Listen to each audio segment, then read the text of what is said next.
Two-Dimensional Soul Healing with your hosts, Grace and Con. So today we're going to go over some updates really quick.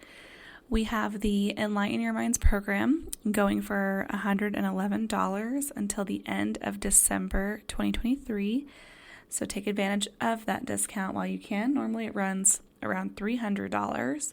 It has, I want to say 35 steps, so it's very, very intensive and also self-paced. So you can go at your own pace, you're not timed, and you can take your time with it. It will literally expand your consciousness very rapidly. I wouldn't be surprised if you start having your own psychic experiences from taking that course. So if that is something you're interested in, please go check out my website, create your free account, log in, and then purchase that course to have for life. It is amazing. And then what else we have going on? We have the yoga membership for $88 that launched 10 days ago. So if you're interested in doing 4 yoga classes a month as a supplement to your current physical routine, by all means check that out. I also do a channeled message for the month to tap into the monthly energies to help you navigate those energies throughout your practice. So you really get the most out of your yoga practice every single time. And then I also have an unlimited membership as well. That one is going to hold all of the classes that I post. And the 4 classes a month, I will take down each month classes and post the new ones. So if you're interested in keeping the archive of all the classes that you take, definitely sign up for the unlimited. That one would be the most ideal. And then what else? Oh yeah, last but not least, we are doing a sound bath at Heightened Vitality in Draper, Utah on January 12th at 2 p.m., 3 p.m. Mountain Standard Time. So there are only 12 spots available. So be sure to call Heightened Vitality or sign up on their website. There are only 12 spots. I'm not sure how many people have booked yet, so definitely give them a call. And then I'm actually going to update you guys. I think I'm going to update y'all after the holidays. That way we can tune in after everything has settled. And yeah, we will see if we have fully sold out or if we still have some openings. Okay, let's get into the episode. All right, guys, today we're going to be talking about the wound of judgment. Okay, what triggers this wound is the perception of mistakes being made, okay? So the different kind of traumas that induce this wound can be, this is how it reflected personally in my life, which was choices as reflection of worthiness of love, okay? So, depending on how I performed in school was how my love was measured, basically how my worth was measured. If you were scolded or spanked in childhood, that can also induce this wound of judgment. Any kind of religious punishment. So if you had super extreme religious parents who pushed their beliefs and extremes and ideals onto you at such a young age, and it, of course, traumatized you, that can also induce this wound. As well as sexual repression. So if you grew up with a religion that shamed sexuality, that can also induce this wound of judgment. So there are many different ways that we try to avoid feeling this wound or overcompensating for it. So personally, what I did both. I overcompensated and I also avoided it, so crazy. So I subconsciously tried to be a perfectionist, with everything. And it would drive me absolutely crazy if what I was working on or doing just didn't work out perfectly. I would literally judge myself so harshly and so intensely because, right, I'm perpetuating that story. I'm perpetuating that wound. I'm literally perpetuating that story of I am wrong, I'm being punished, I should have known better. This story that basically kept me safe when I initially got this wound in the first place, okay? Also, I'm currently eating some blueberries. It can manifest as being major indecisive, major insecure, and people-pleasing. So if you're trying to run away from this wound, which a lot of people do, they can act out through people-pleasing, right? By trying to keep everybody happy, like no judgment is happening. Or feeling indecisive, like I don't want to say the wrong thing and be judged for it, right? And like feel like you're going to be punished, right? Because that's like the most detrimental feeling you can experience, right? According to the ego. It's like, if I experience punishment, I'm going to die, Like it's crazy. And so what does this wound teach us? This wound,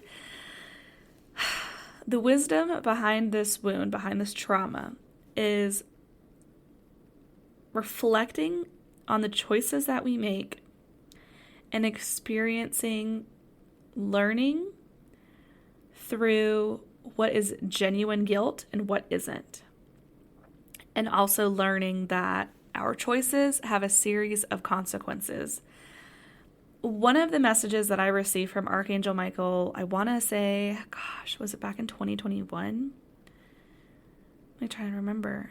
This was like a couple of years ago. And basically the message that he said was, it doesn't matter what choice that you make, each choice has a series of consequences. And at first, when I heard him say consequences, I was like, like it triggered my ego because I was like, oh no, like I'm going to be punished. But here's the thing. Natural consequences are not personal. It is okay for you to make mistakes. Your soul is literally just learning, right? You're always just learning and you're always doing your best. And I feel like when we hear the word consequence, like I feel like it has been so misused and so bastardized that it's like we're so afraid of trying. Like there's this underlying like feeling and fear of like, well, if I try, then like what happens if I get punished for failing? Like it just goes deep. It goes so deep. But here's the thing, is the perception of a quote unquote mistake is usually perceived as unacceptable, right? According to society, according to the ego, because judgment is obsessing over should and should not, right and wrong, good and bad, which it's all like a defense mechanism from the ego to protect you. It's to keep you grounded in your body, okay? And so I feel like we really need to distinguish what judgment is versus what consequence is. Judgment is biased, okay? And judgment is limited. It comes from a limiting perspective. While consequence it comes from an unconditionally loving place. Like it's impartial, it's natural, it's unbiased. It's just like a natural reflection of the choice that you made, if that makes sense. It's like a natural flow, a natural sequence of events that happens from making a particular choice. So it's like you can make one choice with a certain sequence of events that are going to follow, or you can make a different choice that are going to have a certain natural sequence of events that follows. And I feel like that's really huge because a lot of people are not educated on that. And it's like our ego tells us like what consequences are, like it perceives consequences as like bad because of the judgment story. And so when in reality, it's actually natural for us to experience consequences from making different choices. And just because it's consequences doesn't mean it's bad, quote unquote, or good, quote unquote. It's just a natural sequence of events that always happens throughout the universe. And so one of the things that you can do to reprogram this old story, this old narrative in your ego. Ooh, this is so big. This is so big. You can say to yourself out loud, mistakes are part of the learning process. And just reassuring yourself it's okay to make mistakes, right? Like as long as you have pure intentions, because that's really it, right? And that it's okay for you to make mistakes, right? Like it's okay for you to fail. I remember when I was in middle school and our principal would get over the intercom and we used to have like little TVs in the corner of our room. Like I swear to God, it was like a freaking prison. But he would always get on there every single morning and he would say, failure is not an option. Like, are you kidding me? Are you literally kidding me? You're literally conditioning thousands of young minds that are still like moldable, and you're conditioning them and teaching them that failure is not okay. Like, it's just reinforcing that old judgment, egoical story. Like, are you freaking kidding me? Do you know how many successful people have failed over and over and over, and that's why they're successful? Successful people are not successful because of perfection. They're not successful because they've never made a mistake in their life. It's actually the contrary. They've made so many mistakes. They've had to learn from their series of consequences from the choices that they've made, which allows them to be successful in the first place. That's the key thing. So, failure is normal. All right. If anything, I encourage you to fail. That was something huge for me to get over. Like, it was like worse than nails on a chalkboard, like, to experience failure in my life. Like, I thought I was going to die or like be persecuted. Like, it was just insane, irrational fear, like coming from my ego. But I had to try things. I had to get okay with trying new things, by being awkward, by not being confident, by not believing in myself. Like, I literally had to experiment with so many different things, okay? And that is just what it takes. You have to figure out what works for you and what doesn't work for you. Like, you literally have to try. And if you never try and you never fail, how are you going to possibly know what works for you? You're not. You're not. And I feel like there's this, like, energy of, like, feeling like it's uncool to try. It's uncool to fail. It's uncool to do this. Well, actually, you're a badass. You're a badass if you fail. You're a badass if you try. Because that's where the wisdom lies in the stories of, like, failing. I have so much knowledge and so much wisdom to share with all of you because of the choices I've made, because of how many times I have failed. That failure has brought so much authentic soul wisdom, okay? And so much growth and lessons. So don't be intimidated by failure. Like, love it. Like, be so grateful for it. But anyways, one of the crucial sentences I said out loud when I was reprogramming this new narrative for Judgment was, I let go of grudges. I had to let go of the grudges I was holding towards the individuals who judged me in childhood. And that brings me back to my previous podcast episode where I talked about the wound of rejection. And I had to sit in meditation, and I was like, okay, clearly I feel this way towards this person. That was my perception. Like, I saw my higher self, I saw their higher self, and then I, like, saw me, and I just saw me, like, projecting this hatred, this anger, this resentment towards these certain individuals. And then it dawned on me that I was like, oh my gosh, I need to let this grudge go because I'm literally just doing this to myself. Because from a higher perspective, like, everybody was, like, smiling, like, nothing was going on. And it was just me. It was just me that was, like, brooding in the non-physical. Like, it was just me that was, like, projecting. And it was in that moment that I realized that I needed to let go of the grudges because I chose to experience this wound of judgment for a reason. I chose to go through that for a reason. I chose to endure what I endured for a reason. And I just need to forgive myself. I need to forgive myself. And so when I did that work, I could feel that energy clearing, and then it was much easier for my ego to go, okay, we're safe now. We're updated to the present moment. In 2023, we're no longer like in the early 2000s, or like, we're safe. There's no threats. There's no persecution. None of that going on. And yeah, this wound is so, so huge. I see this wound typically a lot in people who went through a lot of religious trauma, especially. I swear, it's like the gift that keeps on giving. But one of the things that I wanted to bring up specifically with this wound is how it can physically manifest in the body. So if you tend to get canker sores quite frequently, this can manifest from judging others. So if you judge others, like, a lot, like you really consciously use your energy to judge others, guess what? You're going to be more susceptible to having canker sores manifest. Isn't that crazy? I think that's so wild.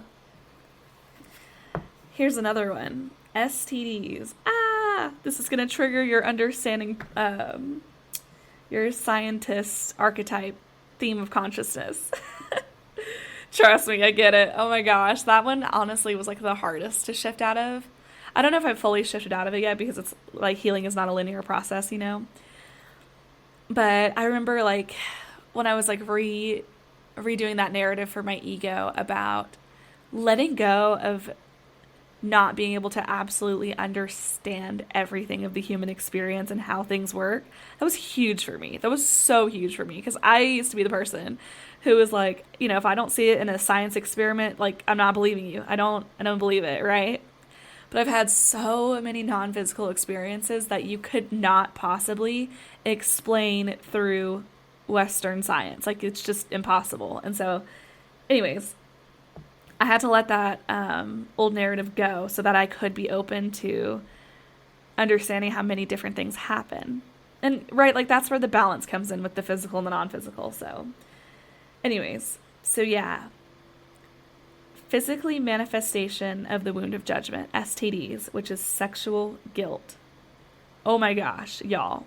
I remember like going to Catholic church and shit and like hearing about how like masturbation was so like, it's a sin and you can't have sex before marriage. Like there was just so much like guilt projected onto you, like sexual guilt. And I'm like, Jesus Christ, like, you know, after being like molested in childhood, that's like the last thing you want to hear. And so you're just like, screw you, like fuck you. I don't give a fuck what you have to say. Like you're not gonna tell me what to do, you know? And so, yeah, this is interesting. I'm so curious for those individuals who currently have that energy manifesting, what would happen if they healed that sexual guilt? Would that physical manifestation disappear? And how long would it take to disappear? Like, I'm so curious. Obviously, like, medicine is essential, and I'm not saying, like, not to go to the doctor. I'm saying, like, I would be curious for the quote-unquote incurable ones, you know? Anyways. So, yeah. Any kind of liver problems, you are either harshly criticizing others or they're harshly criticizing you. So that's another thing. If you get UTIs commonly, like urinary tract infections, you tend to cast blame onto others. Which is interesting because I wonder, like, I don't know if there's, like, any female bishops in the churches because I never, like, paid attention because I didn't care. But I wonder if the men who are the bishops who, like, you know, participate in that frequency, like, I wonder if they constantly have urinary issues. I'm so curious about that. And just other, like, toxic people who cast blame, you know.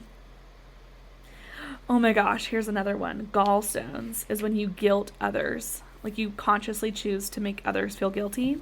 I knew a guy who I used to work with. He literally did that, and he actually had gallstone issues. Like, he literally was in the hospital for like a week. And so I was like, wow, that's so crazy validating. Yeah, and then the last thing is when you have growths, like weird growths on your body, that physical manifestation comes from the energetic source of holding grudges. So if you have weird growths on your body, there is a possibility that you are still holding grudges. I know I held grudges for a very long time, and so, yeah, let that shit go. Just let it go. And just tell yourself, you know what, like, it is okay to make mistakes, I'm doing my best. And then, you know, natural consequences are not personal. It's like a normal way of universal law in life. Like, you know, I'm grateful that I got to reflect on my choices and become more conscious of my choices, right? Like, have that maturity of like, okay, like, I know if I make this choice, this series of consequences is going to, you know, initiate, and if I make this choice, this series of consequences is going to initiate. And I feel like that's the biggest thing with this wound. So yeah, just be gentle with yourself, give yourself grace, and there might be multiple layers to this wound. So if you need assistance healing this, by all means, please reach out. I actually just updated my website. I want to say a few days ago. I am now back open for sessions in person. So you can just go directly to my website and pick a time slot to book. Because before I took a break because I had a lot of clients, but now I'm just all right, I'm ready to take on some more. So, yeah. So if you want to do some deeper energetic healing around these wounds to really help you shift out of that lower theme of consciousness, please feel free to reach out to me. And we'll get you taken care of. So, and then I feel also just reminding yourself that you grow through your mistakes. I really want to emphasize that. You grow through mistakes, you grow through failure, you grow so much, and you just look so badass coming out on the other side of all of it. So yeah, I know this is a pretty short conversation today. I didn't really have a lot to say because I feel this wound wasn't very extreme for me in this lifetime. I was judged often, but not very extremely. And so I really feel those of you who have went through insanely religious trauma, you got groomed by Scientology or groomed by the LDS Church, if you got groomed by a cult religious organizations, Jehovah's Witnesses and all that stuff, I feel you're going to have a more extreme energetic layer of healing than you would with the average individual, if that makes sense. It's the same thing for the wound of violation, right? If you didn't experience sexual trauma in childhood, you're probably not going to have an extreme case of violation, energetic wounding, you know what I mean? And so, yeah, everyone's different. But all of your wounds will literally teach you the biggest lessons that you can run with in this lifetime and many lifetimes moving forward. And so, yeah. Anyways, thank you guys so much for being here for this conversation. I'm so excited to talk about the next one. Oh my gosh, it's going to be so good. I'm literally I just want to help you guys shift out of this lower theme of consciousness, this contracted consciousness, and start shifting into higher themes of consciousness so that you can literally start experiencing more of life than what you were conditioned to believe and have your own cool subjective experiences and really just start living your best life. And so thank you guys so much for being here. I love you so much. Have an amazing rest of your week. And yeah, I will see you guys on Sunday.